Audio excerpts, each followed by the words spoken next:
Assalamualaikum warahmatullahi wabarakatuh. Perkenalkan nama saya Andri Maulana Hakim Mustofa dengan NPM 1004040192005. Saya akan mempresentasikan penelitian saya yang berjudul Pertanggungjawaban Pidana Terhadap Pelaku Pemerkosaan Anak di Bawah Umur yang dilakukan oleh ayah tiri, ditinjau dari Undang-Undang Nomor 35 Tahun 2014 tentang perubahan atas Undang-Undang Nomor 23 Tahun 2002 tentang Perlindungan Anak. Penelitian ini dibimbing oleh dosen pembimbing Profesor Dr. Nandang Sambas SHMH dan diuji oleh Dr. Husni SHMH. Penelitian ini dilatar belakangi oleh kewajiban orang tua menurut Undang-Undang Pasal 45 Undang-Undang Nomor 16 Tahun 2019 tentang perubahan atas Undang-Undang Nomor 1 Tahun 1974 tentang perkawinan yang menyatakan bahwa dua orang tua wajib memelihara, mendidik anak-anak mereka dengan sebaik-baiknya. Dan yang kedua, kewajiban yang disebutkan dalam pasal ayat 1 berlaku sampai anak itu kawin dan dapat berdiri sendiri. Kewajiban berlaku terus meskipun perkawinan antara kedua orang tua telah putus. Namun pada kenyataannya masih banyak kasus-kasus tindak pidana yang melibatkan anak sebagai korbannya, khususnya kasus pemerkosaan dan pencabulan. Orang tua yang memiliki kewajiban untuk menjaga dan melindungi anak dari berbagai jenis tindak pidana justru menjadi salah satu pelaku tindak pidana pemerkosaan tersebut. Mengacu data dari Kementerian Pemberdayaan Perempuan dan Anak Republik Indonesia, jumlah kasus kekerasan hingga tindak kriminal terhadap anak di Indonesia mencapai 9.645 kasus. Dari data tersebut, jumlah kasus yang paling tinggi adalah tindak pidana pemerkosaan terhadap anak.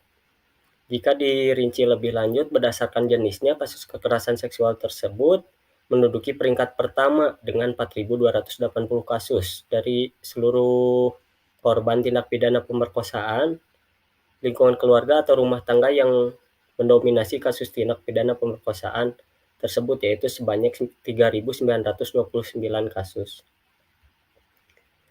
Dari latar belakang tersebut, saya mengambil identifikasi masalah. Yang pertama, bagaimana pertanggungjawaban pidana terhadap ayah tiri yang melakukan pemerkosaan terhadap anak di bawah umur berdasarkan Undang-Undang Nomor 35 Tahun 2014 tentang perubahan atas Undang-Undang Nomor 23 Tahun 2002 tentang Perlindungan Anak.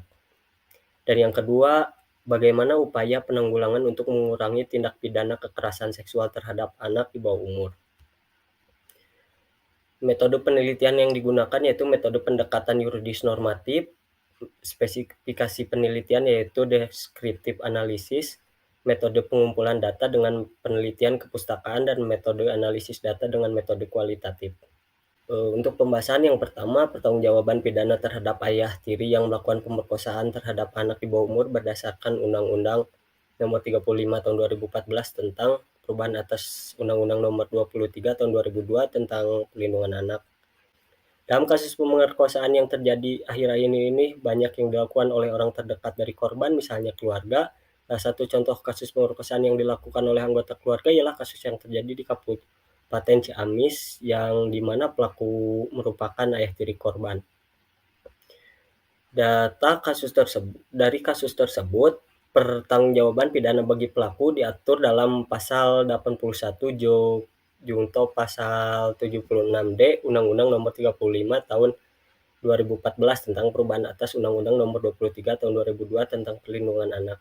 Sanksi yang disebutkan pada pasal 81 ialah dipidana dengan pidana penjara paling singkat 5 tahun dan paling lama 15 tahun dan denda paling banyak 5 miliar rupiah, karena dalam kasus pelaku merupakan ayah tiri dan dalam undang-undang disebutkan sebagai orang terdekat atau orang tua, maka pembuat tindak pidana harus mempertanggungjawabkan perbuatannya tersebut dengan pidana tambahan 1/3 dari ancaman yang disebutkan tadi.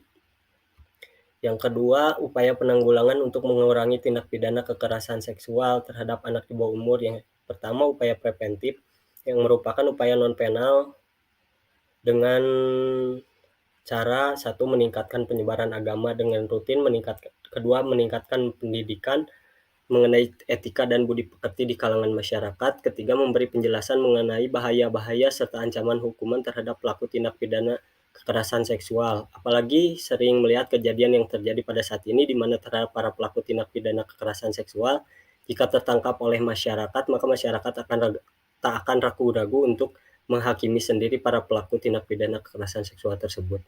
Yang keempat, aparat hukum harus berani mengambil tindakan tegas terhadap para pelaku tindak pidana kekerasan seksual. Yang kelima, meningkatkan kerjasama yang baik antara aparat menangani masalah tindak pidana kekerasan seksual dengan masyarakat luas, sehingga dengan kerjasama yang baik ini akan membuahkan hasil yang baik juga.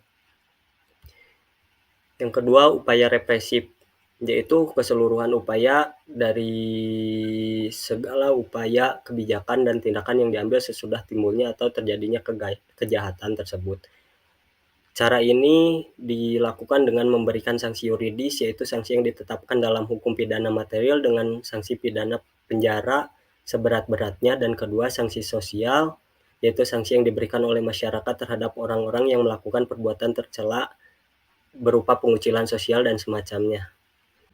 Simpulan dari penelitian ini yaitu, pertama, pertanggungjawaban pidana terhadap pemerkosa anak di bawah umur yang dilakukan oleh ayah tiri menurut Undang-Undang Nomor 35 Tahun 2014, yaitu pidana penjara paling singkat 5 tahun dan paling lama 15 tahun, serta denda paling banyak 5 miliar dan ditambah sepertiga dari ancaman yang diberikan. Kedua, penanggulangan untuk mengurangi tindak pidana kekerasan seksual terhadap anak di bawah umur, yaitu melalui upaya preventif dengan melakukan penanggulangan sebelum terjadinya tindak pidana. Yang kedua, upaya represif, yaitu upaya yang dilakukan agar tindak pidana pemerkosaan terhadap anak di bawah umur tidak terulang kembali atau terjadi lagi.